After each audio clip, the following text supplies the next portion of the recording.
ನಮಸ್ಕಾರ ವೀಕ್ಷಕರೇ. ಈ ಸಂದರ್ಭದಲ್ಲಿ ನಮ್ಮ ಜೊತೆ ಡಾಕ್ಟರ್ ಎಂ ಮೋಹನ್ ಆಳ್ವ ಅವರಿದ್ದಾರೆ. ನಿಮಗೆಲ್ಲರಿಗೂ ಆಲ್ರೆಡಿ ವಿಚಾರಗಳೆಲ್ಲವೂ ಗೊತ್ತಿದೆ.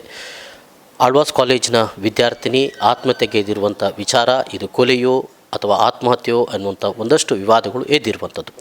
ಸೊ ಇಂಥ ಸಂದರ್ಭಗಳಲ್ಲಿ ಡಾಕ್ಟರ್ ಮೋಹನ್ ಆಳ್ವ ಅವರು ಏನು ಹೇಳ್ತಾರೆ ಈ ವಿಚಾರದ ಬಗ್ಗೆ ಅಂತ ಕೇಳಲಿಕ್ಕಾಗಿ ಇವತ್ತು ನಮ್ಮ ಜೊತೆಗೆ ಡಾಕ್ಟರ್ ಎಂ ಮೋಹನ್ ಆಳ್ವ ಅವರಿದ್ದಾರೆ. ಸರ್, ಬಹುಶಃ ಕಳೆದ 2-3 ದಿನಗಳಿಂದ ಇದ್ರ ಬಗ್ಗೆ ಚರ್ಚೆ ಆಗ್ತಾ ಇದೆ. ಸಾಮಾಜಿಕ ಜಾಲತಾಣಗಳಲ್ಲೂ ಕೂಡ ಎಲ್ಲರೂ ಕೂಡ ಈ ಬಗೆಗೆ ಚರ್ಚೆ ಮಾಡ್ತಾ ಇದ್ದಾರೆ. ಜೊತೆಗೆ ಮಾಧ್ಯಮಗಳಲ್ಲೂ ಕೂಡ ಬಹಳ ಮುಖ್ಯವಾಗಿ ವಿದ್ಯಾರ್ಥಿನಿಯ ತಾಯಿ ಬಹಳ ಬಹಿರಂಗವಾಗಿಯೇ ಇದು ಮಾಡಿದ್ದಾರೆ. ಇದು ಆತ್ಮಹತ್ಯೆ ಅಲ್ಲ, ಇದು ಕೊಲೆ ನಡೆದಿರುವಂಥದ್ದು ಅಂತ ತಮ್ಮ ಗಮನಕ್ಕೆ ಇದು ಬಂದಿದೆ. ಏನು ನಡೆದಿರುವಂಥದ್ದು ಆ್ಯಕ್ಚುಲಿ? ನನಗೆ ಅವಳು ಆತ್ಮಹತ್ಯೆ ಮಾಡಿದಂಥ ವಿಚಾರ ನನಗೆ ಗೊತ್ತಿದೆ. ಆಮೇಲೆ ಇಷ್ಟೆಲ್ಲ ಮಾಧ್ಯಮಗಳಲ್ಲಿ ಭಾಳಷ್ಟು ವಿಚಾರಗಳು ಬರ್ತಾ ಇದೆ. ಬೆಳಗಿಂದ ಸಂಜೆವರೆಗೆ ಅದು ಯಾವ್ಯಾವ ಟಿ ವಿಗಳಲ್ಲಿ ಯಾವ್ಯಾವ ಮಾಧ್ಯಮಗಳಲ್ಲಿ ಎಷ್ಟು ಗಂಟೆಯಿಂದ ಎಷ್ಟು ಗಂಟೆಗೆ ಬರ್ತಾ ಇದೆ ಅಂಥೇಳಿ ಎಲ್ಲ ವರ್ತಮಾನಗಳು ನನಗೆ ಸಿಗ್ತಾ ಇದೆ. ಇದರ ಒಟ್ಟಿಗೆ ಈಗ ಇರುವ ಸಾಮಾಜಿಕ ಜಾಲತಾಣ ಅಂತ ಹೇಳ್ತೀರಿ, ಅದರಲ್ಲೆಲ್ಲ ಬರ್ತಾ ಇದೆ ಅಂಥೇಳಿ ನನಗೆಲ್ಲ ಹೇಳ್ತಾ ಇದ್ದಾರೆ.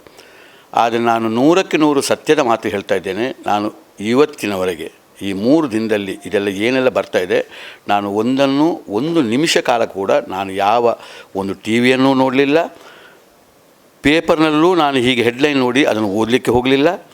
ಆಮೇಲೆ ನಾನು ಇದರಲ್ಲಿ ಕೂಡ ಜಾಲತಾಣದಲ್ಲಂತೂ ನಾನು ಯಾವ ಇದರಲ್ಲೂ ಇಲ್ಲ, ಯಾವುದರಲ್ಲಿ ವಾಟ್ಸಪ್ನಲ್ಲಾಗಲಿ ಫೇಸ್ಬುಕ್ನಲ್ಲಾಗಲಿ ಎಲ್ಲೂ ನಾನು ಇಲ್ಲ. ಆದರೆ ಇಲ್ಲಿ ಬಂದು ನನ್ನ ಹತ್ರ ಕೆಲವು ಸಲ ಬಂದು ಕೆಲವರು ತೋರಿಸ್ತಾ ಇದ್ದಾರೆ, ಇದು ಹಾಗೆ ಬಂದಿದೆ. ನನಗೆ ತೋರಿಸಲೇಬೇಡಿ, ನಾನು ನೋಡುವುದೇ ಇಲ್ಲ. ಯಾಕೆಂದರೆ ಅದು ನೋಡೋದಿಲ್ಲ. ಯಾಕೆಂದರೆ ಇದು ಅಹಂಕಾರಕ್ಕಾಗಲ್ಲ, ಅಸಡ್ಡೆತನಕ್ಕಾಗಲ್ಲ. ಯಾಕೆಂದರೆ ನನಗೆ ಇಲ್ಲಿ ಒಂದು ನನ್ನ ಮನಸ್ಸು ನನ್ನ ಕೈಯಲ್ಲಿ ಬೇಕಾಗ್ತದೆ. ನಾನೊಬ್ಬ ಸ್ಥಿತಪ್ರಜ್ಞನಾಗಿರಬೇಕಾಗ್ತದೆ. ನಾನು ಇಲ್ಲಿ ಜೈನರ ಕಾಶಿಯಲ್ಲಿ ಇರುವವ, ಇಲ್ಲಿ ಇದರಲ್ಲಿರುವಾಗ ಒಂದು ಜೈನರ ಒಂದು ಸಿದ್ಧಾಂತ, ನನಗೆ ಒಂದು ಸ್ಥಿತಪ್ರಜ್ಞ ಎಂಬ ಒಂದು ಮಾತು ನನಗೆ ಭಾಳ ಇಷ್ಟವಾದಂಥ ಕೆಲವು ಸಂದರ್ಭದಲ್ಲಿ ಇದು ಬೇಕಾಗ್ತದೆ. ಅದಕ್ಕಾಗಿ ಒಂದು ಸ್ಥಿತಪ್ರಜ್ಞನಾಗಿ ಇರಬೇಕಾದರೆ ನಾನು ನನ್ನ ಮನಸ್ಸನ್ನು ಬಹಳಷ್ಟು ಜಾಗರೂಕತೆಯಿಂದ ಇಡಬೇಕಾಗಿದೆ. ಈ ದೃಷ್ಟಿಯಲ್ಲಿ ನಾನು ಇದೆಲ್ಲದರ ಬಗ್ಗೆ ನನಗೆ ಗೊತ್ತಿದ್ದರೂ ಕೂಡ ನಾನು ಅದನ್ನು ನೋಡುವಂಥ ಕ್ಯೂರಿಯಾಸಿಟಿಗೆ ಹೋಗಲಿಲ್ಲ. ಒಂದು. ಎರಡನೇದ್ದು, ಈಗ ತಾವೇ ಹೇಳಿದ ಹಾಗೆ ತಾಯಿ ಈ ರೀತಿಯ ಇಡೀ ಇದನ್ನು ನೀವು ಗಮನಿಸಿ, ಒಂದು ತಾಯಿ ತಂದೆ ಅದರೊಟ್ಟಿಗೊಬ್ಬ ಹೋರಾಟಗಾರರು, ಸಾಮಾಜಿಕ ಹೋರಾಟಗಾರರು ಅಂತ ಹೇಳುವವರು ಹೋಗಿ ಟಿ ವಿಯಲ್ಲಿ ಎದುರಿನಲ್ಲಿ ಕೂತ್ಕೊಂಡು ಇದು ಅವರ ದುಃಖವನ್ನು ಹೇಳಿದಂಥ ಒಂದು ಮಾತು.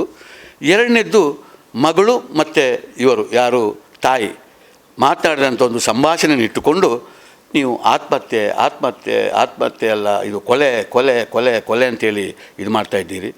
ನನ್ನ ಮೇಲೆ ಸುಮ್ಮನೆ ನನ್ನನ್ನೇ ಒಂದು ಕೊಲೆಗಾರನಾಗಿ, ನನ್ನ ಸಂಸ್ಥೆಯನ್ನೇ ಒಂದು ಬಲಿಪಶು ಮಾಡುವ ಹಾಗೆ ಇವತ್ತು ಇಡೀ ಮಾಧ್ಯಮಗಳಲ್ಲಿ ಆಗ್ತಾಯಿದೆ. ಇದು ನಾನು ತಪ್ಪು ಅಂತ ಹೇಳೋದು. ಯಾಕೆ ಅಂತ ಹೇಳಿದರೆ, ಈ ರೀತಿ ಆಗಬಾರ್ದು, ಇದು ತಪ್ಪು. ಇದಕ್ಕೆ ಒಂದು ತನಿಖೆ ಎಂಬುದಿದೆ, ಇದಕ್ಕೊಂದು ಸತ್ಯ ಎಂಬುದಿದೆ. ಇದನ್ನು ಬಹಳ ಚಂದ ರೀತಿಯಲ್ಲಿ ಮಾಡಬೇಕು ಅಂತ ನನ್ನ ಆಶೆ. ಈಗ ನಡೆದಿರುವಂಥ ಘಟನೆ ಸರ್, ವಿದ್ಯಾರ್ಥಿನಿ ಮಾತನಾಡುವಂಥ ಸಂದರ್ಭಗಳಲ್ಲಿ ಬೆಳಿಗ್ಗೆ 4 ಗಂಟೆಗೆ ನಮಗೆ ತರಬೇತಿ ಇದೆ, ಅದು ಹೋಗಲಿಕ್ಕೆ ಇದೆ ಅಂತಂದು ಹೇಳುವಂಥದ್ದು, ಮತ್ತು ಕೊಲೆ ನಡೆದಿರುವಂಥದ್ದು ಬೆಳಿಗ್ಗೆ ಅಂತ ಹೇಳಲಾಗ್ತಾ ಇರುವಂಥದ್ದು. ಆ್ಯಕ್ಚುಲಿ ಏನು, ಎಷ್ಟು ಗಂಟೆಗೆ ನಡೆದಿರುವಂಥದ್ದು ಅಂತ ಘಟನೆ? ನಾನಿಲ್ಲಿ ಇದಾದ ಮೇಲೆ ಎಲ್ಲವನ್ನು ತನಿಖೆ ಮಾಡಿಸಿದೆವು. ನಮ್ಮಲ್ಲಿ ಬೇಕಾದಷ್ಟು CC ಕ್ಯಾಮರಾಗಳಿದೆ, ಒಂದು ವ್ಯವಸ್ಥೆ ಇದೆ. ಇದೆಲ್ಲವನ್ನು ನಾನು ಕೂಡ ನನ್ನ ಮಟ್ಟಿಗೆ ಯಾಕೆಂದರೆ ನನಗೆ ಮಾತನಾಡುವವನಿಗೆ ಒಂದು ಸಂಧಾನ ಬೇಕು. ಏನಾಗಿದೆ, ಯಾವುದು ಸತ್ಯ, ಯಾವುದು ಇದು, ನಮ್ಮಲ್ಲಿ ಏನಾದರೂ ನ್ಯೂನ್ಯತೆ ಆಗಿದೆಯಾ, ಇದನ್ನು ನೋಡಬೇಕಾದ ನನ್ನ ಕರ್ತವ್ಯ. ಯಾಕೆಂದರೆ ಇದರಲ್ಲಿ ಯಾರನ್ನು ರಕ್ಷಿಸಲಿ ಹೋಗುವಂಥ ಪ್ರಶ್ನೆ ಇಲ್ಲ. ಯಾತಕ್ಕೆ ನಾನು ಒಬ್ಬರನ್ನು ರಕ್ಷಿಸಬೇಕು? 25 ವರ್ಷದಲ್ಲಿ ನಮ್ಮ ಮಾಡಿದಂಥ ಒಂದು ಕಾಲೇಜಿನ ಕೆಲಸ, ನಮ್ಮೊಂದು 65 ವರ್ಷದ ದೀರ್ಘಾವಧಿಯಲ್ಲಿ ನಾನು ತೆಗೆದುಕೊಂಡಂಥ ನನ್ನ ಜೀವನ ಪದ್ಧತಿ, ನನ್ನ ಜೀವನ ಕ್ರಮ, ಇದನ್ನು ಒಬ್ಬ ವ್ಯಕ್ತಿಗಾಗಿ ನಾನು ಯಾಕೆ ಬಲಿಪಶು ಮಾಡಬೇಕು? ನನಗೇನು ಅಷ್ಟು ಜವಾಬ್ದಾರಿ ಇಲ್ವಾ? ಇದಕ್ಕಾಗಿ ನಾನು ಬಹಳಷ್ಟು ವಿಚಾರ ತಿಳಿದೆ. ನನಗೆ ಗೊತ್ತಿಲ್ಲ, ಅವರು 4-4 ಗಂಟೆಗೆ ಬಂದದ್ದು ಅವಳು ಉಲ್ಲೇಖ ಮಾಡಿದ್ದಲೆ. ಆ ಬಗ್ಗೆ ನನಗೆ ನಮ್ಮ ಪಿಡಿಯಿಂದ ಸ್ಪಷ್ಟವಾಗಿ ಕೇಳುವಾಗ ನಾನು 4:15ಕ್ಕೆ ಯಾವತ್ತೂ ಹೇಳಿಲ್ಲ. ನಾನು ಅವಳಿಗೆ ಬೆಳಗಿನ ಜಾವದಲ್ಲಿ ಬರುವಂಥದ್ದು, ಮತ್ತು ಸಂಜೆ 4-4 ಗಂಟೆಗೆ ನಮ್ಮ ಇದು ಯಾವುದು ಸಂಜೆ ಇದು ಇದೆ ಅಂತ ನಾವು ಹೇಳಿ. 4 ಗಂಟೆ ಯಾವುದೇ ತರಬೇತಿ ಅಥವಾ ಸ್ಪೋರ್ಟ್ಸ್ ಯಾವುದು ನಡೆಯುವುದಿಲ್ಲ ಅಂತ ನಮ್ಮಲ್ಲಿ ಎಲ್ಲಿ ನಡೀತದೆ ಸರ್? ನಮ್ಮ ಮಕ್ಕಳೆಲ್ಲ ಹೋಗೋದು. ಈಗ 800 ಮಕ್ಕಳಿದ್ದಾಳೆ, ಇವಳು ಒಬ್ಬಳಲ್ಲ, 800 ಮಕ್ಕಳು ನಮ್ಮ ಸಂಸ್ಥೆಯಲ್ಲಿ ಕೇವಲ ಕ್ರೀಡೆಗೆ ಸಂಬಂಧಪಟ್ಟಂಥ ದತ್ತು ಸ್ವೀಕಾರ ಅಂತ ಮಕ್ಕಳಿದ್ದಾರೆ. ಇಷ್ಟು ಕ್ರೀಡೆ, ಇದು 35 ವರ್ಷದಿಂದ ನಡೆಯುವಂಥ ಈ ದೀರ್ಘವಾದಂಥ ಇದೊಂದು ದೊಡ್ಡ ಕ್ರಿಯೆ ಇದು. ಇಂಥ ಸಂದರ್ಭದಲ್ಲಿ ನಾನು ಅದನ್ನು ಮತ್ತೆ ಕೂಲಂಕುಷವಾಗಿ ಅದನ್ನು ಪರೀಕ್ಷೆ ಮಾಡುವಾಗ 6 ಗಂಟೆ 3 ನಿಮಿಷಕ್ಕೆ 5 ನಿಮಿಷಕ್ಕೆ ಅವಳೊಂದು ಹಿಂದಿನ ಬಾಗಿಲಿಂದ ಅಲ್ಲಿಂದ ಬಂದು ನಮ್ಮ ಇಂಡೋರಿಗೆ ಬಂದು ಒಳಗೆ ಹೋಗ್ತಾಳೆ. ಪಿ ಡಿ ಅವರು 5-4 ಗಂಟೆಗೆ ಆ ಇಂಡೋರಿಗೆ ಕಾರ್ನಲ್ಲಿ ಬಂದು ಅವರು ಒಂದು ಒಳಗೆ ಹೋಗ್ತಾರೆ ಬೇರೆ ದಾರಿಯಲ್ಲಿ. ಈಚೆಯಿಂದ ಬೇರೆ ಬೇರೆ ನಮ್ಮ ಇವರು ಅವರು ಬರ್ತಾ ಇದ್ದಾರೆ, ಯಾರು ಬೇರೆ ಬೇರೆ ಕ್ರೀಡಾಪಟುಗಳು ಬರ್ತಾರೆ. ಬಂದು ಅವರು ಸುರಿನ ಫಿಲಿಮಿನರಿ ಎಕ್ಸಸೈಸ್ಗಳನ್ನೆಲ್ಲ ಮಾಡಿ ಮತ್ತೆ ನಿಜವಾದ ಆ ಯಾವುದು ಕ್ರೀಡೆ ಇದೆ ಅದನ್ನು ಆಟ ಆಡ್ತಾರೆ. ಅದೆಲ್ಲ ಆಟ ಆಡಿದ ಮೇಲೆ 8 ಗಂಟೆಗೆ ಅವಳು ಹೋಗ್ತಾಳೆ. ಇವರು ಹೇಳ್ತಾರೆ ಆ ಹೊತ್ತಲ್ಲಿ ಕೊಲೆ ಆಗಿದೆ ಅಂತ. ಎಲ್ಲಿ ಕೊಲೆ ಆದದ್ದು? ಎಲ್ಲಿ? ಅವಳ ರೂಮಿನಲ್ಲಿ ಕೊಲೆ ಆದ್ದ? ಅಲ್ಲ ನಮ್ಮ ಇಂಡೋರು ಇದರೊಳಗೆ ಕೊಲೆ ಆದ್ದ? ಅಲ್ಲ ಹೊರಗೆ ಕೊಲೆ ಆದ್ದ? ಎಲ್ಲಿ ಕೊಲೆ ಆದ್ದು? ಆಯಿತು. ಕೊಲೆಯಾದ ಆ ಹುಡುಗಿ ಪುನಃ 9:30 ಗಂಟೆಗೆ ಹೇಗೆ ನಮ್ಮ ಶಾಲೆಗಳಿಗೆ ಬರ್ತಾಳೆ? ಶಾಲೆ ಬಂದು 3:30 ಗಂಟೆವರೆಗೆ ಹೇಗೆ ಅಲ್ಲಿ ಕೂತ್ಕೊಳ್ತಾಳೆ? ಎಲ್ಲಿ? ನಮ್ಮ ಶಾಲೆಯಲ್ಲಿ. ಅದೆಲ್ಲ ಆದಮೇಲೆ ಅಲ್ಲಿಂದ ಹೊರಟು ಅವಳು ಇದಕ್ಕೆ ಬರ್ತಾಳೆ, ಎಲ್ಲಿ? ಈ ಹಾಸ್ಟೆಲ್ಗೆ ಬರ್ತಾಳೆ. ಹಾಗಾದರೆ ಬೆಳಿಗ್ಗೆ ಇದು ಕೊಲೆ ಆಗಿದೆ, ಅದನ್ನು ನಾವು ಅಡಗಿಸಿಟ್ಟು ಮುಚ್ಚಿಟ್ಟಿದ್ದೇವೆ, ಈ ಬಗ್ಗೆ ನನಗೆ ಏನೂ ಅರ್ಥ ಆಗೋದಿಲ್ಲ. ಇವರು ಯಾತಕ್ಕಾಗಿ ಇದನ್ನು ಹೇಳ್ತಾರೆ ಅಂತೇಳಿ ನನಗೆ ಅರ್ಥವಾಗೋದಿಲ್ಲ. ಈ ವದಂತಿ ಯಾಕೆ ಅಂತೇಳಿ. ಆ್ಯಕ್ಚುಲಿ ಸರ್, ಘಟನೆ ನಡೆದದ್ದು ಎಷ್ಟು ಗಂಟೆ? ಸಂಜೆ ಹೊತ್ತಿನಲ್ಲಿ ಅಂತ ಹೇಳಲಾಗ್ತಾ ಇದೆ. ನನಗೆ ಗೊತ್ತಿರೋ ಹಾಗೆ ಏನಾಗಿದೆ ಅಂತ ಹೇಳಿದರೆ, ಆ ದಿವಸ ನೋಡಿ 4 ಗಂಟೆಗೆ ಯಥಾ ಪ್ರಕಾರ ಎಲ್ಲ ಮಕ್ಕಳು ಇದಕ್ಕೆ ಹೋಗ್ತಾರೆ, ಯಾವುದಕ್ಕೆ? ತರಬೇತಿಗೆ ಹೋಗ್ತಾರೆ. ಈ ಹುಡುಗಿ ನನಗೆ ಅಸೌಖ್ಯ ಇದೆ ಅಂತೇಳಿ ಅವಳು ನಿಂತಿದ್ದಾಳೆ ಅಂತೇಳಿ ಬಾಕಿಯವರು ಹೇಳೋದು. ಅವಳು ಬರಲಿಲ್ಲ. ಇಲ್ಲಿ ಏನಾಗಿದೆ ಅಂದರೆ, ನಾನು ಯಾವಾಗಲೂ ನನ್ನದು ದಿನನಿತ್ಯ ಬೇರೆ ಬೇರೆ ರೀತಿಯಲ್ಲಿ ಒಂದು ಗುಂಪನ್ನು ರಚಿಸಿ ಬೇರೆ ಬೇರೆ ವಿಷಯನಿಟ್ಟುಕೊಂಡು ಅದಕ್ಕೆ ಸಂಬಂಧಪಟ್ಟ ತರಬೇತಿದಾರನ್ನು ಮಕ್ಕಳನ್ನ ಇಟ್ಟುಕೊಂಡು ನಾನು ಮಾತಾಡ್ತೇನೆ. ಆ ದಿವಸ ನನಗೆ ಲಾಂಗ್ ರೇಸ್ ಹೋಗುವಂಥ ತರಬೇತಿದಾರರನ್ನು ಮತ್ತು ಅದಕ್ಕೆ ಸಂಬಂಧಪಟ್ಟಂಥ ಮಕ್ಕಳನ್ನು ನಾನು ನನ್ನ ಮನೆಗೆ ಕಾಫಿ ಕರೆದು ಅಲ್ಲಿ ಕೂತ್ಕೊಂಡು ಒಂದು 10-80 ಜನ ನಾನು ಮಾತನಾಡುವಂಥ ದಿನ ಆ ದಿವಸ ದಿನ. ಅದಕ್ಕಾಗಿ ಮಕ್ಕಳು ಕೆಲವರು ಬೇಗ ಬಂದಿದ್ದಾರೆ, ಎಲ್ಲಿಗೆ? ಹಾಸ್ಟೆಲ್ಗೆ ಬಂದು. ಈ ರೂಮಿನವರಲ್ಲ ಅವರು ಬಾಕಿ ರೂಮಿನವರು. ಅವರು ಅದನ್ನೆಲ್ಲ ಮಾಡಿಕೊಂಡು ಹೋಗಿದ್ದಾರೆ. ಅವರಿಗೆ ಸಹ ಇದು ಯಾವುದಾಗ ಗೋಚರ ಇಲ್ಲ. ಈ 5:30 ಗಂಟೆಯಿಂದ 6:30 ಗಂಟೆ ಹೊತ್ತಿಗೆ ಆ ಹಾಸ್ಟೆಲ್ನಲ್ಲಿ ಯಾರೂ ಇರುವುದಿಲ್ಲ. ನನ್ನ ಅಂದಾಜು ಪ್ರಕಾರ 5:30 ಗಂಟೆಯಿಂದ 6:30 ಗಂಟೆ 7 ಗಂಟೆ ಈ ಮಕ್ಕಳು ಬರುವ ಹೊತ್ತಿನಲ್ಲಿ ಅವಳು ಇಂಥ ಆತ್ಮಹತ್ಯೆಯನ್ನು ಮಾಡಿಕೊಂಡಿದ್ದಾಳೆ ಅಂತ ನಾನು ಕೊಠಡಿಯಲ್ಲಿ ಮಾಡಿದ್ಲು. ಇದು ಗೊತ್ತಾಗಿರುವುದು ಹೇಗೆ ಸರ್? ಈಗ ಇವರು 7-4 ಗಂಟೆಗೆ ಇವರು ಬರ್ತಾರೆ, ಯಾರು ಈ ಕ್ರೀಡಾಪಟುಗಳು ಉಳಿದವರು ಬರ್ತಾರೆ. ಬಂದಾಗ ಇದು ಲಾಕ್ ಆಗಿ ಉಂಟು. ಲಾಕ್ ಆಗಿ ಇರುವಾಗ ಅವರು ಕಿಟಕಿಯಲ್ಲೇ ಏನೋ ನೋಡುವಾಗ ಇವಳು ಹ್ಯಾಂಗಿಂಗ್ ಆದ ಸ್ಥಿತಿಯಲ್ಲಿದ್ದಾಳೆ. ಆಗ ಅವರು ಆ ಬದಿಯ ರೂಮಿನ ಇದರಿಂದ ಗೋಡೆಯನ್ನು ಹಾರಿ ಒಳಗೆ ಬಂದು ಚಿಲ್ಕವನ್ನು ತೆಗೆದು, ಈಗ ಲಾಕ್ ಹಾಕಿದ ಸೌಂಟು ಆ ಚಿಲ್ಕವನ್ನು ತೆಗೆದು ಇವರು ಆ ಬಾಡಿಯನ್ನು ಇದರಿಂದ ಯಾವುದರಿಂದ ಫ್ಯಾನ್ನಿಂದ ಕೆಳಗೆ ಇಳಿಸಿದ್ದಾರೆ. ಓಕೆ. ಈ ಸಂದರ್ಭದಲ್ಲಿ ಆಕೆ ಸೀರೆಯಿಂದ ಆತ್ಮಹತ್ಯೆ ಮಾಡಿಕೊಂಡಿದ್ದಾಳೆ. ಎಲ್ಲಿಂದ ಬಂತು ಸೀರೆ ಅಂತ? ಎಲ್ಲಿಂದ ಬಂತು ಅಂತ ನಾನು ಹೇಗೆ ಹೇಳೋದು ನಂಗೆ ಗೊತ್ತಿಲ್ಲ. ನನಗೆ ಬಂದ ಮಾಹಿತಿ ಪ್ರಕಾರ ಈಗ ಏನಾಗಿದೆ ಅಂತ ಕೇಳಿದರೆ, ಈ ಸೀರೆ ಬದಿಯ ರೂಮಿನಲ್ಲಿ ಇದ್ದಂಥ ಒಂದು ಹುಡುಗಿಯ ತಾಯಿ ಬಂದು ಬಿಟ್ಟು ಹೋದಂಥ ಸಾರಿ, ಆ ಸಾರಿಯನ್ನು ಹಿಡ್ಕೊಂಡು ಇವಳು ಬಂದದ್ದು ಅಂತೇಳಿ ಮಕ್ಕಳು ಹೇಳ್ತಾರೆ. ನನಗೆ ಗೊತ್ತಿಲ್ಲ ಒಂದು ಹುಡುಗಿ ಹತ್ರ ಸಾರಿ ಎಲ್ಲಿಂದ ಬಂತು ಅಥವಾ ಅವಳಿದ್ದ ಹಗ್ಗ ಹೇಗೆ ಬಂತು ಅಥವಾ ಇನ್ನೊಂದು ಹೇಗೆ ಬಂತು ಅಂತ ನಾನು ಅದನ್ನು ಹೇಳಲಿಕ್ಕೆ ತಯಾರಿಲ್ಲ. ಆದರೆ ಮಕ್ಕಳು ಹೇಳೋ ಪ್ರಕಾರ ಹೀಗೆ. ಎಸ್. ಇನ್ನು ಆತ್ಮಹತ್ಯೆಗೆ ಎದುರು ಸಂದರ್ಭದಲ್ಲಿ ಅವರು ಅರ್ಧ ಗಂಟೆಯಲ್ಲಿ ನಾವು ಬರ್ತೇವೆ ಅಂತ ಹೇಳಿದಾರಂತೆ. ಆದರೆ ಅಷ್ಟು ಹೊತ್ತಿಗೆ ಯಾಕೆ ನೀವು ವೆಯ್ಟ್ ಮಾಡಲಿಲ್ಲ? ನಾವು ಬರ್ತಾ ಇದ್ದೀವಲ್ಲ, ಮೋರ್ಚರಲ್ಲಿ ಇಟ್ಟಿದ್ದಾರೆ. ಅರ್ಧ ಗಂಟೆಯಲ್ಲಿ ಬರ್ತೇನೆ ಅಂತೇಳಿ ಹೇಳಿದ್ದಾರಿಲ್ಲ, ನನಗೆ ಗೊತ್ತಿಲ್ಲ. ಆದರೆ ಅವರಿಗೆ ವಿಷಯಗಳನ್ನು ತಿಳಿಸಿದ್ದಾರೆ. ಆದರೆ ನಮಗೆ ಅಲ್ಲಿರುವಂಥ ಜವಾಬ್ದಾರಿ ಜೋರಿದ್ದದ್ದರಿಂದ, ಅಷ್ಟು ಜವಾಬ್ದಾರಿ ನಮಗೆ ಇದ್ದದ್ದರಿಂದ ಅಲ್ಲಿಂದ ಬಾಡಿ ಅದು ಕೆಳಗಿಳಿದ ಕೂಡಲೇ ಅಲ್ಲಿಂದ ಹಿಡ್ಕೊಂಡು ಇಲ್ಲಿ ಬಂದದ್ದು 100ಕ್ಕೆ 100 ಬಂದಿದ್ದೇವೆ. ಎಲ್ಲಿಂದ? ನಮ್ಮ ವೆಹಿಕಲ್ನಲ್ಲಿ ಇಲ್ಲಿ ಬಂದಿದೆ. ಇಲ್ಲಿ ಬಂದ ಮೇಲೆ ಇದು ಪರೀಕ್ಷೆ ಮಾಡಿ ಇಲ್ಲಿಯ ವೈದ್ಯರು ಅದು ಇಲ್ಲ ತೀರಿ ಹೋಗಿದೆ ಅಂತ ಎಂಬ ಮಾತನ್ನು ಹೇಳಿದ್ದಾರೆ. ಆಮೇಲೆ ಆ ಬಾಡಿಯನ್ನು ನಮಗೆ ಇಲ್ಲೂ ಕೂಡ ಹಾಗೆ ಭಾಳಷ್ಟು ಬೇರೆ ಬೇರೆ ಇವರೆಲ್ಲ ಬರಲಿಕ್ಕಿರುವುದರಿಂದ ತುಂಬ ಆರೋಗ್ಯ ಸಮಸ್ಯೆ ಇರುವವರು, ಅದು ಆ ಹೊತ್ತಲ್ಲಿ ಅತಿ ಹೆಚ್ಚು ನಮ್ಮ ಮಕ್ಕಳು ಬರುವಂಥ ಸಮಯ ನಮ್ಮ OPDಗೆ. ಹೌದು ಇಂಥ ಸಮಯದಲ್ಲಿ ಅವರನ್ನು ಕೊಂಡೋಗಿ ಸೇಫಾಗಿ ನಾವು ಇದರಲ್ಲಿ ಇಟ್ಟಿದ್ದೇವೆ. ಯಾವುದರಲ್ಲಿ? ಶವಾಗಾರದಲ್ಲಿ ಇಟ್ಟಿದ್ದೇವೆ. ಇದು ನಾವು ಇಟ್ಟಿದ್ದೇವೆ. ಆಮೇಲೆ ಅವರು ಬಂದಿದ್ದಾರೆ. ಈಗ ನಾನು ಕೇಳೋದು ಇಷ್ಟೇ, ಆಮೇಲೆ 1-3 ಗಂಟೆ ರಾತ್ರಿವರೆಗೆ ಇಲ್ಲಿದ್ದರು. ಇಡೀ ಮಹಾಜರುಗಳೆಲ್ಲ ಆಯಿತು, ಪೊಲೀಸ್ ಸಮ್ಮುಖದಲ್ಲಿ ಮಹಾಜರುಗಳಾಯಿತು. ನಮ್ಮದು ಒಂದು ಜವಾಬ್ದಾರಿತಂತ ಅವರು ಒಂದು 10-15 ಜನ ಇಲ್ಲಿದ್ದರು. ಎಲ್ಲ ಇವರು ಸೇರಿಕೊಂಡು ಅವರು ಎಲ್ಲ ಇದನ್ನು ಆದಮೇಲೆ ಇವರು 1-3 ಗಂಟೆಗೆ ಇವರು ಹೋದದ್ದು. ಮತ್ತು ಮರುದಿವಸ ಅವರು ಬಂದದ್ದು. ಮರುದಿವಸ ಬಂದು ಪೋಸ್ಟ್ಮಾರ್ಟಮ್ ಮಾಡುವಾಗ ಸಹ ಇವರಿದ್ದ. ಇಲ್ಲಿ ಪೋಸ್ಟ್ಮಾರ್ಟಮ್ ಆದಮೇಲೆ ಡೆಡ್ ಬಾಡಿಯನ್ನು ಹಿಡ್ಕೊಂಡು ಅವರು ಮನೆಗೆ ಹೋಗಿದ್ದಾರೆ. ಹೋಗಿ ಆಮೇಲೆ ಅಲ್ಲಿ ದಫನ ಕೆಲಸವೆಲ್ಲ ಮುಗೀತು. ಅಲ್ಲಿವರೆಗೆ ಇಲ್ಲದಂಥ ಸಂಶಯ ಅಲ್ಲಿ ಒಂದು ಸ್ವಲ್ಪ ಭಾವನಾತ್ಮಕವಾಗಿ ತಾಯಿ ಕೂಗಿದ್ದನ್ನು ನಾನು ಕೇಳಿದ್ದೇನೆ. ಅವರ ಅಜ್ಜ ಸ್ವಲ್ಪ ಭಾವನಾತ್ಮಕವಾಗಿ ಇಲ್ಲಿ ಮಾತನಾಡ್ತಾ ಇದ್ದರು ಅಂತ ಕೇಳಿದ್ದೇನೆ. ನಾನು ಕ್ಷಣಕ್ಕೂ ನಮ್ಮ ಅಧಿಕಾರಿಗಳ ಹತ್ರ, ನಮ್ಮಲ್ಲಿದ್ದವ್ರ ಹತ್ರ ನಾನು ಕೇಳ್ತಾ ಇದ್ದೇನೆ, ಏನು ಹೇಗೆ ಏನಾಗ್ತಾ ಇದೆ ಎಂಬುದನ್ನು ಎಲ್ಲ. ಈ ವಿಚಾರವನ್ನೆಲ್ಲ ಅವರು ಆಗ ಹೇಳಿದರು. 2-3 ದಿನ ಇದು ಯಾವ ಇಲ್ಲದಂಥ ಸಮಸ್ಯೆ ಆಮೇಲೆ ಹೇಗೆ ಮೂಡಿತು ಎಂಬುದೇ ನನಗೆ ಭಾಳ ದೊಡ್ಡ ನನಗೂ ಒಂದು ಇದು. ಆ ನಂತರದಲ್ಲಿ ಆ ಫೋನಲ್ಲಿ ಮಾತಾಡುವಂಥ ಸಂದರ್ಭದಲ್ಲಿ ಆಕೆ 19 ಅಂದರೆ 20ರಲ್ಲಿ 19 ಅಂಕಗಳನ್ನು ಪಡೆದಿದ್ದಾಳೆ ಅಂತ ಹೇಳ್ತಾಳೆ. ಇದನ್ನು ಪರಿಶೀಲನೆ ಮಾಡಿದ್ದೀರಾ ಸರ್? ಆಕೆ ಅಂದರೆ ಕಲಿಕೆಯಲ್ಲಿ ಹೇಗಿದ್ದಾಳೆ? ಅವಳು ಸ್ಕೂಲ್ನಲ್ಲಿ, ಇದು ಕನ್ನಡ ಮಾಧ್ಯಮದ ಸ್ಕೂಲ್, ನಮ್ಮಲ್ಲಿ ಭಾಳ ಒಳ್ಳೆಯ ಇದೊಂದು ಸ್ಕೂಲ್. ಇದು ರಾಜ್ಯದಲ್ಲಿ ನಂಬರ್ 1 ಸ್ಥಾನದಲ್ಲಿರುವಂಥ ನಮ್ಮ ಕನ್ನಡ ಮಾಧ್ಯಮ ಶಾಲೆ. ಇಲ್ಲಿ ಭಾಳಷ್ಟು ಒಳ್ಳೆಯ ಮಕ್ಕಳುಗಳೇ ಇರುವುದು. ಇಡೀ ಕ್ಲಾಸನ್ನು ತೆಗೆದು ನೋಡಿದರೆ ಭಾಳ ಒಳ್ಳೆ ಮಕ್ಕಳು ಅಲ್ಲಿ ಇರುವುದು. ಎಲ್ಲ 90-95% ತೆಗೆಯೋ ಮಾರ್ಕ್ಗಳೇ ಅಲ್ಲಿ ಇರುವುದು. ಇಂಥ ಸಂದರ್ಭದಲ್ಲಿ ನಾನು ಸಹ ಆ ಅವಳು, ನಾನು ಮೊನ್ನೆ ಇದರಲ್ಲಿ ಮಾತನಾಡುವಾಗ ನನ್ನ ಹತ್ರ ಅವಳ ವಿಡಿಯೋವನ್ನು ನನಗೆ ಕೇಳಿಸಿದರು. ಇದರಲ್ಲಿ ಕೇಳಿದೆ ನಾನು ಸಹ, 20ರಲ್ಲಿ ನನಗೆ 19 ಮಾರ್ಕ್ ಬಂತು ಅಂತೇಳಿ ಹೇಳಿದ್ದಾಳೆ, ಬರ್ತದೆ ಅಂತೇಳಿ. ಆಗ ತಾಯಿ ಹೇಳಿದರು, 19 ಮಾರ್ಕ್ ನಿಂಗೆ ಬರ್ತದೆ, ಹೌದಾ? ಹಾಗಾದರೆ ಟೀಚರ್ ಹೇಳಿದ್ದಾರೆ ನೀನು ಅಷ್ಟೇ ಕಲಿಯೋದ್ರಲ್ಲಿ ಅಷ್ಟೇ ಹುಷಾರಿರೋದು ಅಂತ ಹೇಳಿದ್ದಾರೆ ಅಂತ ಹೇಳಿದ್ದಾರೆ. ಇಲ್ಲ, ನೀವು ಶನಿವಾರ ಬರ್ತಿರಲ್ಲ, ನಾನು ಮಾರ್ಕನ್ನು ತೋರಿಸ್ತೇನೆ ಎಂಬ ಮಾತುಕತೆಯನ್ನೆಲ್ಲ ಕೇಳಿದ್ದೇನೆ. ಆ ದಿವಸ ನಾನು ನೋಡ್ತೇನೆ ಅಂತೇಳಿ ಎಲ್ಲ ತಾಯಿ ಮಾತನಾಡೋದನ್ನು ಕೇಳಿದ್ದೇನೆ. ಇವಳಿಗೆ ಆ ದಿವಸ ಯಾವಾಗ ಅವಳು ಈ ಸುಸೈಡ್ ಮಾಡಿಕೊಳ್ತಾಳೆ, ಆ ದಿವಸ ಅವಳಿಗೆ ಒಂದು ಪೇಪರನ್ನು ಕೊಟ್ಟಿದ್ದಾರೆ, ಹಿಂದಿ ಪೇಪರನ್ನು ಕೊಟ್ಟಿದ್ದಾರೆ. 20ರಲ್ಲಿ ಅವರಿಗೆ 7 ಮಾರ್ಕು ಬಂದಿದೆ. ಇದು 20ರಲ್ಲಿ 7. ಅವಳು ಪಾಸ್.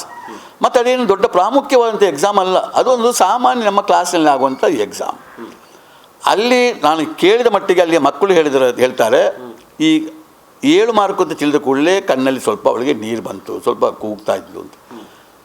ಆಮೇಲೆ ಮನೆಗೆ ಬಂದು ಹೇಳ್ತಾ ಇರಲಿಲ್ಲಂತೆ, ನಾಳೆ ತಾಯಿ ಬರ್ತಾರೆ, ನನಗೆ 7 ಮಾರ್ಕ್ ಬಂದಿದೆ ಅಂತೇಳಿ ಹೇಳಿದ್ದಾಳೆ, ನನಗೆ ಇಷ್ಟು ಮಾರ್ಕ್ ಬರಬೇಕಿತ್ತು ಅಂತೇಳಿ ಹೇಳ್ತಾಳೆ, ನಾನು ಹೆಚ್ಚು ಅಂತ ಹೇಳಿದ್ದೇನೆ ಅಂತೇಳಿ.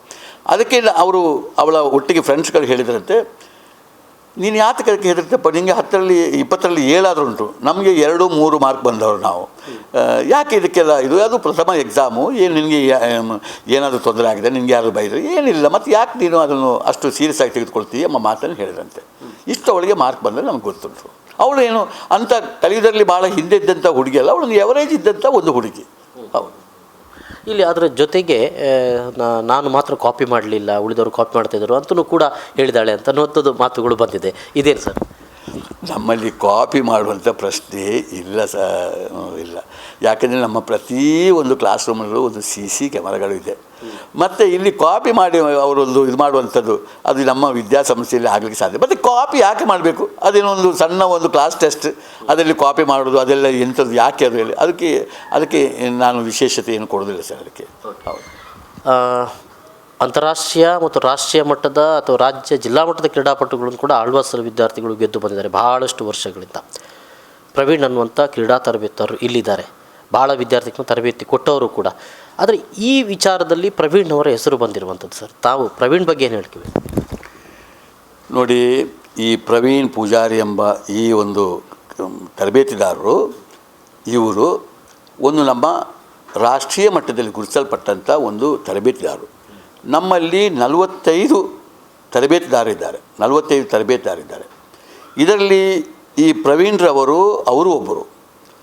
ನಾನು ತಿಳ್ಕೊಂಡ ಮಟ್ಟಿಗೆ ಅವರು ಬಹಳ ಒಳ್ಳೆಯ ಒಬ್ಬ ಕ್ರೀಡಾಪಟು.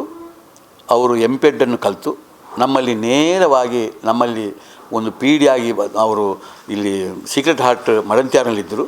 ಅಲ್ಲಿಂದ ನಮ್ಮಲ್ಲಿ ಸಿಲೆಕ್ಟ್ ಹಾಕ್ಕೊಂಡು ನಮ್ಮಲ್ಲಿ ಬಂದು ಅವರು ನಮ್ಮಲ್ಲಿ ತರಬೇತಿದಾರರಾಗಿ ಬಂದವರು. ಆಮೇಲೆ ಈಗ ಇತ್ತೀಚಿನ ಸಮಯದಲ್ಲಿ ಅವರಿಗೆ ಸರ್ಕಾರಿ ಜಾಬ್ ಆಯಿತು. ಅವರು ಸರ್ಕಾರಿ ಜಾಬಿಗೆ ಹೋದರು. ಅಲ್ಲಿಂದ ಅವರಿಗೆ ಒಂದು ನಮ್ಮ ಸ್ವರಾಜ್ಯ ಮೈದಾನಕ್ಕೆ ಸ್ವಲ್ಪ ಡೆಪ್ಯುಟೇಷನ್ ಆಯಿತು. ಇದರ ಹೊತ್ತಲ್ಲಿ ಈಗ ಸಂಜೆ ಹೊತ್ತಲ್ಲಿ ಮತ್ತು ಬೆಳಿಗ್ಗೆ ಹೊತ್ತಲ್ಲಿ ಏನಾದರೂ ಸಮಯ ಇದ್ದರೆ ನಮ್ಮಲ್ಲಿ ಸ್ವಲ್ಪ ಅವರು ತರಬೇತಿಗಳಲ್ಲಿ ಕೊಡಲಿ. ಆ ನಂತರದಲ್ಲಿ ಅವರು ಇಲ್ಲಿ ಉದ್ಯೋಗಿ ಅಲ್ಲ, ನಮ್ಮ ನೇರ ಉದ್ಯೋಗಿ ಅಲ್ಲ, ನಮ್ಮ ನೇರ ಉದ್ಯೋಗಿ ಅಲ್ಲ. ತರಬೇತಿ ಕೊಡಲಿಕ್ಕೆ ಬರ್ತಾರೆ, ಅವರು ತರಬೇತಿಗಳನ್ನೆಲ್ಲ ಮಾಡಿಕೊಳ್ತಾರೆ. ಆದರೆ ಅವರು ಒಂದು ತರಬೇತಿ ಅದು ದೇಶೀಯ ಮಟ್ಟದಲ್ಲಿ ಗುರುತಿಸಲ್ಪಡುವಂಥದ್ದು. ಈಗಾಗಲೇ ನೀವು ನೆನೆಸಿಕೊಳ್ಳಿ, ಮಂಗಳೂರು ಯೂನಿವರ್ಸಿಟಿಯಲ್ಲಿ ಒಂದು ಬಾಲ್ ಬ್ಯಾಡ್ಮಿಂಟನ್ನಲ್ಲಿ ಮಂಗಳೂರು ಯೂನಿವರ್ಸಿಟಿಯನ್ನು ರೆಪ್ರೆಸೆಂಟ್ ಮಾಡುವಂಥ 10 ಹುಡುಗರು 10 ಹುಡುಗಿಯರಲ್ಲಿ ನಮ್ಮ ಮಂಗಳೂರು ಯೂನಿವರ್ಸಿಟಿಗೆ 230 ಕಾಲೇಜ್ ಇದೆ. ಇದರಲ್ಲಿ ನಮ್ಮ ಒಂದೇ ಕಾಲೇಜಿಂದ ಹುಡುಗರು ಮತ್ತು ಹುಡುಗಿಯರ 10-20 ಜನ ಇರುವಂಥ ತಂಡ ನಮ್ಮ ಆಳ್ವಾಸ್ ಕಾಲೇಜಿದು. ಇದಕ್ಕೆ ನೇರ ತರಬೇತಿದಾರರು ಇವರು. ಇದು ಈಗಾಗಲೇ ಒಂದು 3 ವರ್ಷದಿಂದ ಪ್ರಥಮ ದ್ವಿತೀಯ ಸ್ಥಾನದಲ್ಲಿ ಹುಡುಗರ ಹುಡುಗಿಯರ ಟೀಮು ಈಗ ಇದೆ. ಕರ್ನಾಟಕ ರಾಜ್ಯವನ್ನು ರೆಪ್ರೆಸೆಂಟ್ ಮಾಡುವುದು ಸಹ ಮೆಜಾರಿಟಿ ಮಕ್ಕಳು ಯಾರು ಕೇಳಿದರೆ ನಮ್ಮ ವಿದ್ಯಾರ್ಥಿಗಳು. ಇವತ್ತು ಕರ್ನಾಟಕ ರಾಜ್ಯವು ಕೂಡ ದೇಶದಲ್ಲಿ ಹುಡುಗರ ಹುಡುಗಿಯರದಲ್ಲಿ 1ನೇ 2ನೇ ಸ್ಥಾನದಲ್ಲಿ ಇದೆ. ಹುಡುಗಿಯರದಂತೂ 1ನೇ ಸ್ಥಾನದಲ್ಲಿ ಇದೆ. ಇದಕ್ಕೂ ಕೂಡ ತರಬೇತಿದಾರರು ಇವರೇ. ಇವರು ರಾಜ್ಯ ಮಟ್ಟದಲ್ಲಿ ಇವತ್ತು ಒಂದು ಸರ್ವಶ್ರೇಷ್ಠ ಒಬ್ಬ ಬಾಲ್ ಬ್ಯಾಡ್ಮಿಂಟನ್ನ ತರಬೇತಿದಾರರು ಅಂತೇಳಿ ಒಂದು ಗುರುತಿಸಲ್ಪಟ್ಟವರು. ಎಷ್ಟೋ ಅವರ ಮಕ್ಕಳು ಇವತ್ತು ಕ್ರೀಡಾ ರತ್ನವನ್ನು ಇವತ್ತು ಪ್ರತಿ 3 ವರ್ಷದಿಂದ ಅವರ ವಿದ್ಯಾರ್ಥಿಯೇ ಇವತ್ತು ನಮ್ಮ ರಾಜ್ಯ ಕೊಡಮಾಡುವಂಥ ಕ್ರೀಡಾ ರತ್ನವನ್ನು ಸ್ವೀಕಾರ ಮಾಡ್ತಾ ಇದ್ದಾರೆ. ಇಂಥ ಒಬ್ಬ ಅದ್ಭುತವಾದಂಥ ಒಬ್ಬ ತರಬೇತಿದಾರರು ಇವರು. ಅವರ ಬಗ್ಗೆ ಏನು ಹೇಳಲಿಕ್ಕೆ ಇಲ್ಲ, ಮತ್ತು ಅವರಲ್ಲಿ ಯಾವ ಕಪ್ಪು ಚುಕ್ಕೆಯೂ ಇಲ್ಲ. ಅವರೊಂದು ಸರ್, ಎಷ್ಟು ವರ್ಷಗಳಿಂದ ಅವರು ಇಲ್ಲಿದ್ದಾರೆ? ನನಗೆ ಮತ್ತು ಅವರ ಸಂಪರ್ಕ, ನಾನು ಪ್ರಪ್ರಥಮವಾಗಿ ಏಕಲವ್ಯ ಕ್ರೀಡಾ ಸಂಘ ಮಾಡುವಾಗಲೇ, ಇವರು ಪುತ್ತೂರಿನಲ್ಲಿ ಫಿಲೋಮಿನದಲ್ಲಿ ಕಲಿಯುವಾಗಲೇ ನನ್ನ ಪರಿಚಿತ. 20 ಅಲ್ಲಪ್ಪ, ಒಂದು 35 ವರ್ಷದ ಹಿಂದೆ ಇವರು ನನ್ನ ಪರಿಚಿತರು. ಅವರಿಗೆ ಆಗ ಆ ಕಾಲೇಜಲ್ಲಿ ಓದುವಾಗ ಸಹ ನಾನು ಸ್ಟೈಪೆಂಡ್ ಕೊಡ್ತಿದ್ದೆ ಅವರಿಗೆ. ಅವರ ಪ್ರತಿಭೆಯನ್ನು ನೋಡಿಕೊಂಡು ಸ್ಟೈಪೆಂಡ್ ಕೊಡ್ತಿದ್ದೆ. ಅವರು ಎಂಪೆಡ್ ಮಾಡುವಾಗಲೂ ನಾನು ಕೆಲವು ಸ್ಟೈಪೆಂಡ್ ಕೊಟ್ಟಿದ್ದೇನೆ ಅವರಿಗೆ. ನಾನು ನನ್ನ ದುಡ್ಡನ್ನು ಕೊಡ್ತಾಯಿದ್ದೆ. ಆಮೇಲೆ ಅವರು ಎಂಪೆಡ್ ಆಗಿ ನಮ್ಮಲ್ಲಿ ಆಗ ಸಂಸ್ಥೆ ಇಲ್ಲ, ಅವರು ಹೋಗಿ ಸೀಕ್ರೆಟ್ ಹಾರ್ಟಿಗೆ ಸೇರಿದರು, ಮಡಂತ್ಯಾರಲ್ಲಿದ್ದರು. ಅಲ್ಲೂ ಕೂಡ ಒಳ್ಳೆಯ ಕೆಲಸವನ್ನು ಅವರು ಮಾಡಿದ್ದಾರೆ. ಮತ್ತು ನಮ್ಮಲ್ಲಿ ವಿದ್ಯಾಸಂಸ್ಥೆ ಆಗುವಾಗ ನಮ್ಮಲ್ಲಿ ಬಂದು ಸೇರಿದರು. ಒಂದು ಕೆಲವು ವರ್ಷ ಕಾಲ ನಮ್ಮಲ್ಲಿ ನೇರವಾಗಿ ಅವರು ಪಿ ಡಿ ಆಗಿದ್ದುಕೊಂಡು ಭಾಳ ಸಮರ್ಪಕ ರೀತಿಯನ್ನು ಮುನ್ನಡೆಸಿಕೊಂಡು ಹೋಗಿದ್ದಾರೆ. ಆಮೇಲೆ ಅವರಿಗೆ ಬೇಕಾದಂಥ ಕ್ವಾಲಿಫಿಕೇಷನ್ ಇದೆ, ಅವರಲ್ಲಿ ಒಳ್ಳೆಯ ಇದಿದೆ. ಅಂಥ ಸಂದರ್ಭದಲ್ಲಿ ಅವರು ಸರ್ಕಾರಿ ಇದಕ್ಕೆ ಹಾಕುವಾಗ ಅವರಿಗೆ ಸುಲಭದಲ್ಲಿ ಸರ್ಕಾರಿ ಕೆಲಸ ಸಿಕ್ಕಿತ್ತು. ಭಾಳ ಮುಖ್ಯವಾಗಿ ಸಾವಿರಾರು ಮಂದಿ ವಿದ್ಯಾರ್ಥಿಗಳು ಮತ್ತು ವಿದ್ಯಾರ್ಥಿನಿಯರಿಗೂ ಕೂಡ ಭಾಳ ಮುಖ್ಯವಾಗಿ ತರಬೇತಿಯನ್ನು ಕೊಡ್ತಾ ಇದ್ರು ಅಂತ. 100ಕ್ಕೆ 100 ಇದು ಸತ್ಯ. ಇದು ಎಷ್ಟು ಜನರಿಗೆ ಅಂತೇಳಿ ಹೇಳಿ ಪ್ರಯೋಜನ ಇಲ್ಲ, ಅಷ್ಟು ಮಕ್ಕಳನ್ನು ಅವರು ಇದರಲ್ಲಿ ಗುರುತಿಸಲ್ಪಟ್ಟಿದ್ದಾರೆ. ಕೇವಲ ಇದು ಬಾಲ್ ಬ್ಯಾಡ್ಮಿಂಟನ್ ಮಾತ್ರ ಅಲ್ಲ, ನಮ್ಮ ಈ ಸಂಸ್ಥೆಯಲ್ಲಿ ನಮ್ಮ ಕ್ರೀಡೆ ಬಲಾಢ್ಯವಾಗಿ ಬೆಳೆಯಲು ನನಗೆ ಮಾನಸಿಕವಾಗಿ ಇರ್ಬೋದು, ನಮ್ಮ ಎಲ್ಲ ಕೆಲಸಗಳನ್ನಿರ್ಬೋದು, ಇವರು ಭಾಳ ಪರಿಪೂರ್ಣವಾಗಿ ಮಾಡಿದವರು. ಎಂತೆಂಥ ಮೀಟ್ಗಳು ಇವತ್ತು ಏನೆಲ್ಲ ಮೀಟ್ ರಾಷ್ಟ್ರೀಯ ಮಟ್ಟದ್ದು, ರಾಜ್ಯ ಮಟ್ಟದ್ದು ಇದೆಲ್ಲ ಆಗುವಾಗ ಪ್ರವೀಣ್ರಂತೂ ನೀವು ಯಾರ ಹತ್ರ ಬೇಕಾದರೆ ಕ್ರೀಡಾ ತರಬೇತಿದಾರ ಹತ್ರ ನಮ್ಮ ದಕ್ಷಿಣ ಜಿಲ್ಲೆಯಲ್ಲಿ ಕೇಳಿ, ಅವರು ಒಂದು ಭಾಳ ಪ್ರಮುಖವಾದಂಥ ಒಬ್ಬ ಕ್ರೀಡಾ ತರಬೇತಿದಾರ. ಇಲ್ಲಿ ಬಂದಿರುವಂಥ ಒಂದು ಆರೋಪ ಏನಂತ ಹೇಳಿದ್ರೆ, ಕಾವ್ಯಳನ್ನು ಅಂದರೆ ಹೆತ್ತವರು ಮಾಡುವಂಥದ್ದು, ಅವಳನ್ನು ಈತ ಕರ್ಕೊಂಡು ಹೋದ, ಕೊಲೆ ಮಾಡಿದ ಅಂತ ಅನ್ನುವಂಥದ್ದು. ಎಲ್ಲಿ ಕರ್ಕೊಂಡು ಹೋದ್ದು, ಎಲ್ಲಿ ಕೊಲೆ ಮಾಡಿದ್ದು, ನನಗೆ ಅದನ್ನು ಹೇಳಲಿಕ್ಕೆ ಅದನ್ನು ಬರೋದಿಲ್ಲ. ಎಲ್ಲಿ ಕರ್ಕೊಂಡು ಹೋಗೋದು, ಎಲ್ಲಿ ಕರ್ಕೊಂಡು ಹೋಗಿ ಅವ್ರು ಹೋಗೋದು, ಎಲ್ಲಿ ಕರ್ಕೊಂಡು ಹೋದ ಮೇಲೆ ಹಾಗಾದರೆ ಕೊಲೆ ಯಾಕೆ ಅವರನ್ನು ಮಾಡಬೇಕು? ಒಂದು ವೇಳೆ ಅವರ ಮೇಲೆ ಏನಾದರೂ ಬೇರೆ, ನನಗದನ್ನು ಹೇಳಲಿಕ್ಕೆ ಬರೋದಿಲ್ಲ. ಯಾಕೆಂದರೆ ಅದೆಲ್ಲ ಅಸಹ್ಯವಾದಂಥ ವಿಚಾರಗಳು, ಅದನ್ನೆಲ್ಲ ನಾವೊಂದು ಗುರು ಶಿಷ್ಯರಲ್ಲಿ ಅದನ್ನೆಲ್ಲ ಹೇಳಲಿಕ್ಕೆ ಬರೋದಿಲ್ಲ. ಏನಾದರೂ ಅವರು ಮಾಡಿದರೆ ಅದಕ್ಕೊಂದು ಏನು ಇದಿಲ್ವಾ, ಯಾವುದಕ್ಕೆ ಒಂದು ವಿರೋಧ ಇಲ್ವಾ, ಬೊಬ್ಬೆ ಇಲ್ವಾ, ಇಲ್ವಾ, ಅದು ಏನಾಗಿದೆ, ಎಂತಾಗಿದೆ ಅಂತ ಕೊಲೆ ಮಾಡುವ ಪ್ರಸಂಗ. ಕೊಲೆ ಮಾಡಿದ ಮೇಲೆ ಆ ಬಾಡಿಯನ್ನು ಪುನಃ 4 ಫ್ಲೋರ್ల ಮೇಲೆ ಹೊತ್ತುಕೊಂಡು ಯಾರು ಬರೋದು, ಅದನ್ನು ಯಾರು ಇಡುವುದು, ಎಲ್ಲಿ ಅದನ್ನು ನೇಣಿಗೆ ಹಾಕೋದು, ಇದೆಲ್ಲ ಒಂದು ಸಾಧ್ಯ ಇದೆ. ಇದೊಂದು ಸಾಧ್ಯವಾದಂಥ ಮಾತು ಹೇಳಿ ನನಗೆ ಅದನ್ನು ಹೇಳಲಿಕ್ಕೆ ಆಗೋದು. ಅದು ಏನು ಅಂತ ನನಗೆ ಅದನ್ನು ವಿಶ್ಲೇಷಣೆ ಮಾಡಲಿಕ್ಕೆ ನನಗೆ ಆಗ್ತಾಯಿಲ್ಲ. ಇದೆಲ್ಲ 100ಕ್ಕೆ 100 ಸುಳ್ಳಾದಂಥ ಮಾತು.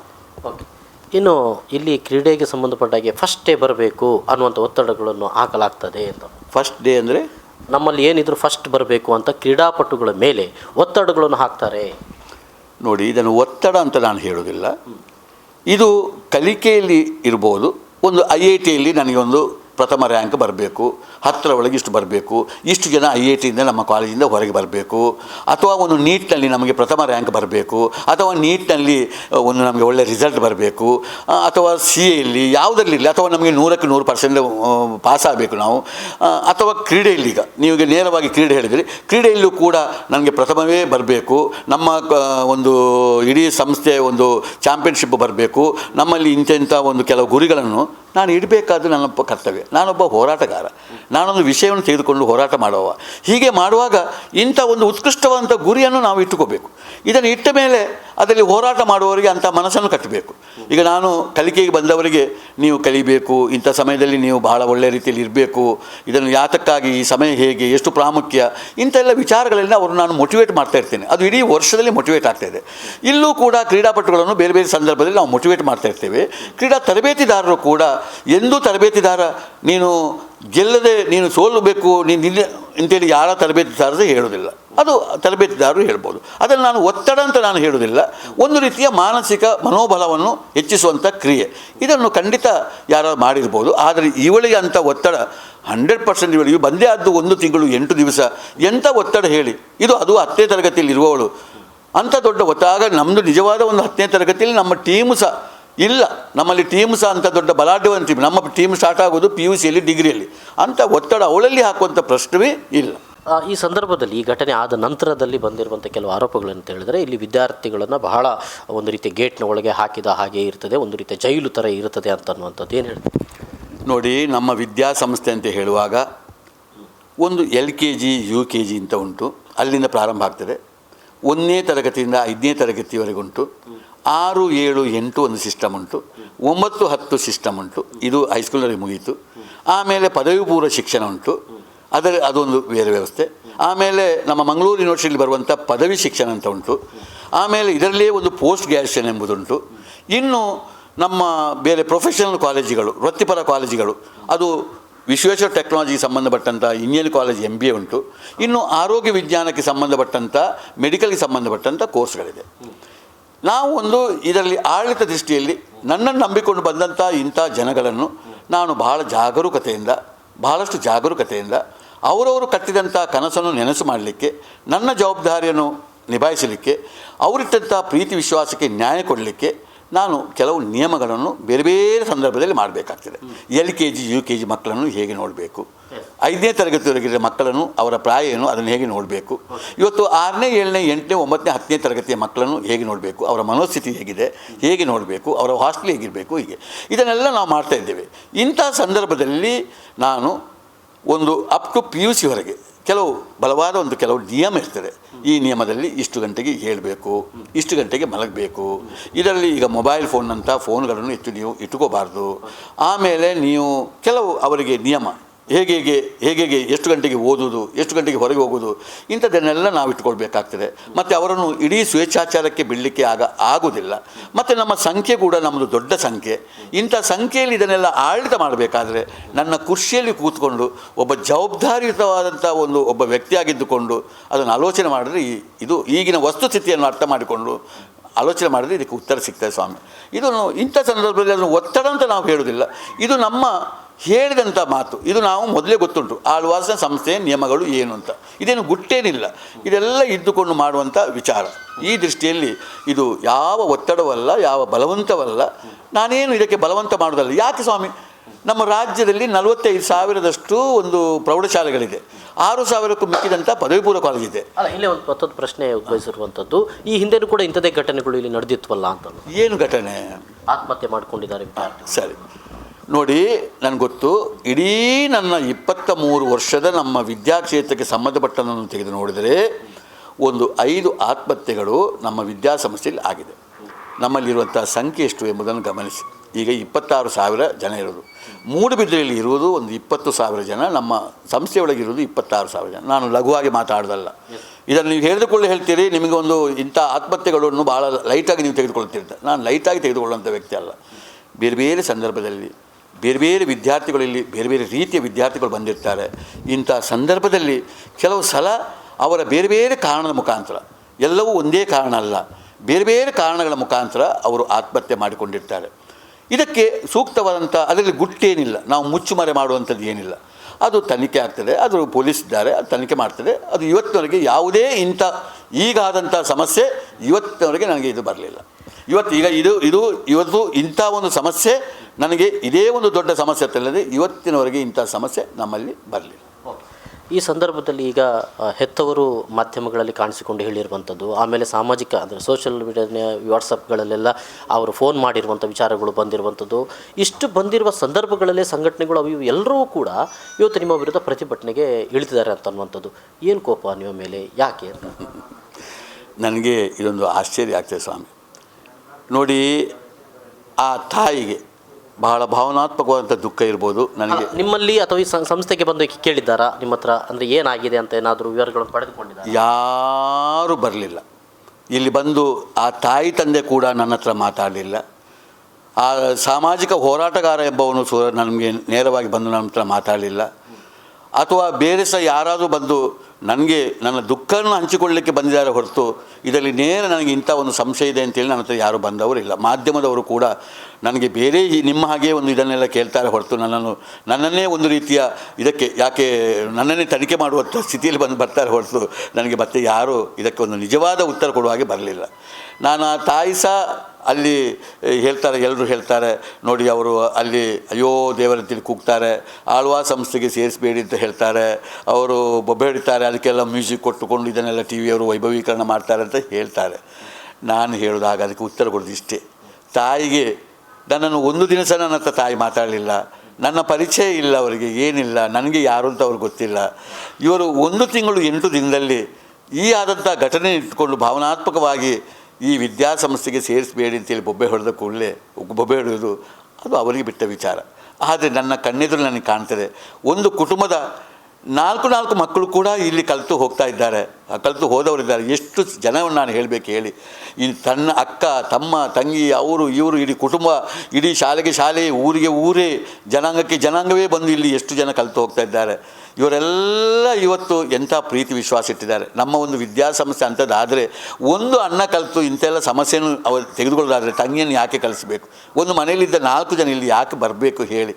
ಎಲ್ಲೆಲ್ಲಿಂದ ನಮಗೆ ಮಣಿಪುರದಂಥ ಊರಿನಿಂದ ಒಂದು 12,000 ಕಿಲೋಮೀಟ್ರಿಂದ ಇಲ್ಲಿ ಬಂದು ಇಡೀ ಕುಟುಂಬ ಕಲಿತು ಹೋಗ್ತದೆ. ಒಂದು ಕೇರಳದ ಇಷ್ಟೆಲ್ಲ ಜಾಗೃತಿ ಇದ್ದಂಥ ಕೇರಳದ ಊರಿನಿಂದ ಒಂದು 3-4 ಸಾವಿರ ಜನ ಇಲ್ಲಿದ್ದಾರೆ. ಆ ಶ್ರೀಲಂಕೆಯಿಂದ ಊರಿನ ಇಲ್ಲಿ ಬರುವವರಿದ್ದಾರೆ. ಹಾಗಾದರೆ ಅವರು ಕೊಡುವಂಥ ಒಂದು ಆ ಪ್ರೀತಿ, ಆ ಸರ್ಟಿಫಿಕೇಟ್ ಸಹ ಎಷ್ಟು ದೊಡ್ಡದು ಅಂತ ಹೇಳಿ. ಇವತ್ತು ನಾನು ಸಂಘಟನೆಗಳನ್ನೆಲ್ಲ ನೋಡಿದೆ, ಅಯ್ಯೋ ನನಗೆ ನಿಮ್ಮ ಹತ್ರ ಬಂದು ಕೇಳಿದರೆ ಇದ್ರ ವಿವರಗಳನ್ನು ಕೊಡಲಿಕ್ಕೆ ತಯಾರಿದ್ದೀರಾ? ನಾನು 100% ತಯಾರಿದ್ದೇನೆ. ನನಗೆ ಕೆಲವು ಸರ್ತಿ ಆಶ್ಚರ್ಯ ಆಗ್ತದೆ, KDF ಎಲ್ಲಿ, ಈಚೆಯಿಂದ ವಿದ್ಯಾರ್ಥಿ ಪರಿಷತ್, KFD ಯಲ್ಲಿ ವಿದ್ಯಾರ್ಥಿ ಪರಿಷತ್ತು ಎಲ್ಲಿ, ಅಥವಾ ಯುವ ಸೇನೆ ಅಥವಾ ಇಂಥ ರಾಮಸೇನೆ ಅಥವಾ ಬೇರೆ ಈಗ ಕೇಳ್ತಾ ಇದ್ದೇನೆ, ಇವರಿಗೆಲ್ಲ ನಾನು ಏನು ಮಾಡಿದ್ದೇನೆ ಮತ್ತು ಏನು ವಿಚಾರ ಹೇಳಿ ಎಂದು ನಾವು ಇವರೆಲ್ಲ ವಿರುದ್ಧವಾಗಿರುವವರು ಇಂಥ ಸಂದರ್ಭದಲ್ಲಿ ಎಲ್ಲ ಒಂದು ನೀತಿಯೇ ಇಲ್ಲದ ಹಾಗೆ ಒಟ್ಟಾಕೊಂಡು ಎಲ್ಲರೂ ಹೋಗಿ ಇವತ್ತು ಏನೆಲ್ಲ ಮಾಡ್ತಾ ಇದ್ದಾರೆ. ನನಗೆ ಆಶ್ಚರ್ಯ ಆಗ್ತದೆ ಸ್ವಾಮಿ, ಈ ಸಮಯದಲ್ಲಿ ನನಗೆ ಭಾಳ ಆಶ್ಚರ್ಯ ಆಗ್ತದೆ. ಇದೆಲ್ಲ ನೋಡುವಾಗ ನನಗೆ ಭಾಳಷ್ಟು ನಾನೇ ಬೆಳೀತಾ ಇದ್ದೇನೆ, ನನಗೆ ಭಾಳ ದೊಡ್ಡ ಜ್ಞಾನ ಬರ್ತಾ ಇದೆ. ಇದನ್ನೆಲ್ಲ ನೋಡುವಾಗ ಇವತ್ತು ಲೋಕ ಹೇಗಿದೆ ಎಂಬುದರ ಬಗ್ಗೆ ನನಗೆ ಒಂದು ದೊಡ್ಡ ಜ್ಞಾನ ಆಗ್ತಾಯಿದೆ. ಇದು ಪರೀಕ್ಷೆ ಸಣ್ಣ ಪರೀಕ್ಷೆ ಅಲ್ಲ, ಇದು ನಾನು ಇಷ್ಟ ತನಕ ನನ್ನ ಲೈಫ್ನಲ್ಲಿ ಕೂತ್ಕೊಂಡಂಥ ಯಾವ ಪರೀಕ್ಷೆಯೂ ಇದಲ್ಲ.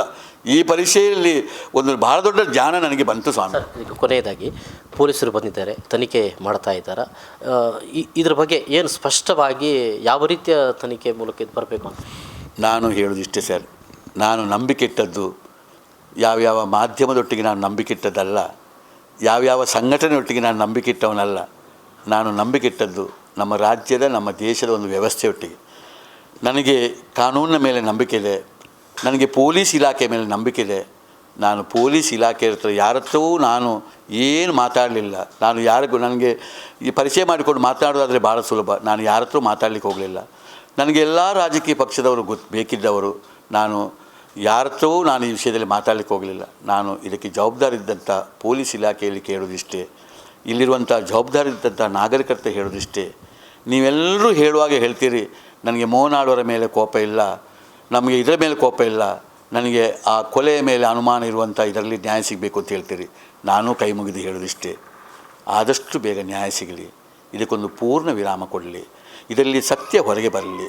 ಸತ್ಯವೇ, ತಪ್ಪೇ, ಸುಳ್ಳೆ, ಒಂದು ಪಕ್ಕ ಸತ್ಯ ಹೊರಗೆ ಬರಲಿ, ಬಂದು ಬೇಗ ಇದಕ್ಕೊಂದು ನ್ಯಾಯ ಸಿಗಲಿ. ಇದನ್ನೇ ನಾನು ಕೇಳೋದು. ಇದಕ್ಕಾಗಿ ಭಾಳ ಪ್ರಮುಖ ಇರುವಂಥ ಪೊಲೀಸ್ ಇಲಾಖೆ ಏನೇ ತನಿಖೆ ಮಾಡಿ, ನೀವು ಯಾರನ್ನು ಯಾವ ತನಿಖಾಧಿಕಾರಿಗಳನ್ನು ತನ್ನಿ, ಒಳ್ಳೆ ತನಿಖಾಧಿಕಾರಿಗಳನ್ನು ತಂದು ನೇಮಕ ಮಾಡಿ ತನಿಖೆ ಮಾಡಿ, ಆಮೇಲೆ ಅದಕ್ಕೊಂದು ಸರಿಯಾದ ಇದನ್ನು ಕೊಡಿ. ಎಲ್ಲಿಯಾದರೂ ನಮ್ಮಿಂದ ತಪ್ಪಾಗಿದ್ದರೆ ನಾನೇ ಬಂದು ಪಬ್ಲಿಕ್ನಲ್ಲಿ ನಿಂತುಕೊಂಡು ನಾನೇ ಗೊತ್ತಿಲ್ಲದೆ ನಾನು ಹೇಳಿಬಿಟ್ಟೆ, ತಪ್ಪು ನಮ್ಮದು ಆಗಿದೆ ಅಂತೇಳಿ ನಾನೇ ಕ್ಷಮೆ ಕೇಳುವವ.